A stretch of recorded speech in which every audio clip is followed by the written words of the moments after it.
முதல் வாசகம். மெசியாவின் மீட்பு எளியவர் அனைவருக்கும் வாக்களிக்கப்படுகிறது. இறைவாக்கினர் செப்பனியா நூலிலிருந்து வாசகம். அதிகாரம் 3, இறைவசனங்கள் 1 முதல் 2 முடிய மற்றும் 9 முதல் 13 முடிய. ஆண்டவர் கூறுகிறார், கலகம் செய்ததும் தீட்டுப்பட்டதும் மக்களை ஒடுக்கியதுமான நகருக்கு ஐயோ கேடு. எந்தச் சொல்லுக்கும் அவள் செவிசாய்ப்பதில்லை, கண்டிப்புரையை அவள் ஏற்பதுமில்லை. ஆண்டவர் மேல் அவள் நம்பிக்கை வைப்பதில்லை, தன் கடவுளை அண்டி வருவதுமில்லை. அக்காலத்தில் நான் மக்கள் இனங்களுக்கு தூய நாவினை அருள்வேன். அப்போது அவர்கள் அனைவரும் ஆண்டவரின் பெயரால் மன்றாடி ஒருமனப்பட்டு அவருக்கு பணிபுரிவார்கள். எத்தியோப்பியாவின் ஆறுகளுக்கும் அப்பாலிலிருந்து என்னை மன்றாடுவோர், சிதறுண்ட என் மக்கள் எனக்கு காணிக்கை கொண்டு வருவார்கள். எனக்கு எதிராக எழுந்து நீ செய்த குற்றங்களை முன்னிட்டு அந்நாளில் அவமானம் அடைய மாட்டாய். ஏனெனில் அப்பொழுது இருமாப்புடன் அக்களித்திருப்போரை உன்னிடமிருந்து அகற்றி விடுவேன். இனி ஒருபோதும் எனது திருமலையில் செருக்கு அடைய மாட்டாய். ஏழை எளியோரை உன் நடுவில் நான் விட்டு வைப்பேன். அவர்கள் ஆண்டவரின் பெயரில் நம்பிக்கை கொள்வார்கள். இஸ்ரேலில் எஞ்சியோர் கொடுமை செய்ய மாட்டார்கள். வஞ்சகப் பேச்சு அவர்களது வாயில் வராது. அச்சுறுத்துவோர் யாருமின்றி அவர்கள் மந்தை போல் மேய்ந்து இளைப்பார்வார்கள். இது ஆண்டவரின் அருள்வாக்கு. இறைவா, உமக்கு நன்றி. பதிலுரை பாடல்.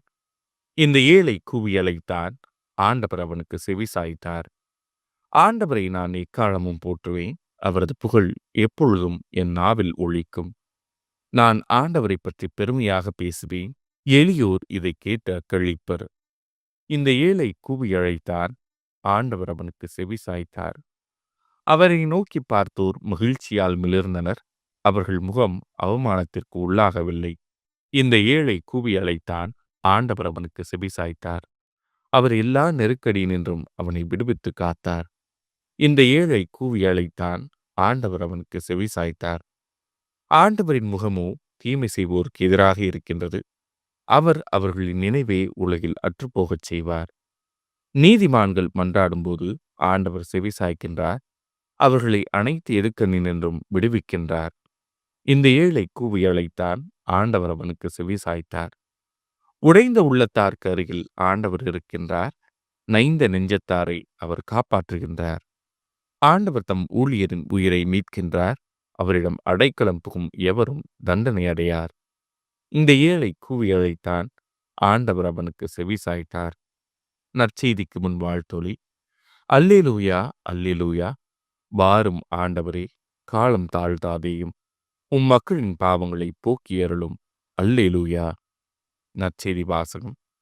யோவான் வந்தார், பாவிகள் அவரை நம்பினார்கள். மத்தேயு எழுதிய தூய நற்செய்தியிலிருந்து வாசகம். அதிகாரம் 21, இறைவசனங்கள் 28 முதல் 32 முடிய. அக்காலத்தில் இயேசு தலைமை குருக்களையும் மக்களின் மூப்பர்களையும் நோக்கி கூறியது, இந்த நிகழ்ச்சியை பற்றி நீங்கள் என்ன நினைக்கிறீர்கள்? ஒரு மனிதருக்கு 2 புதல்வர்கள் இருந்தார்கள். அவர் மூத்தவரிடம் போய், மகனே, நீ இந்த திராட்சை தோட்டத்திற்கு சென்று வேலை செய் என்றார்.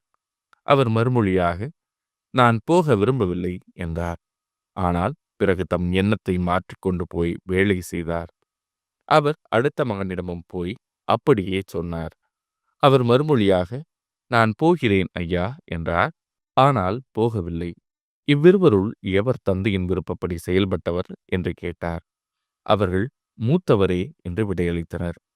இயேசு அவர்களிடம், வரி தண்டுவோரும் விலைமகளிரும் உங்களுக்கு முன்பாகவே இறையாட்சிக்கு உட்படுவர் என உறுதியாக உங்களுக்கு சொல்கிறேன்.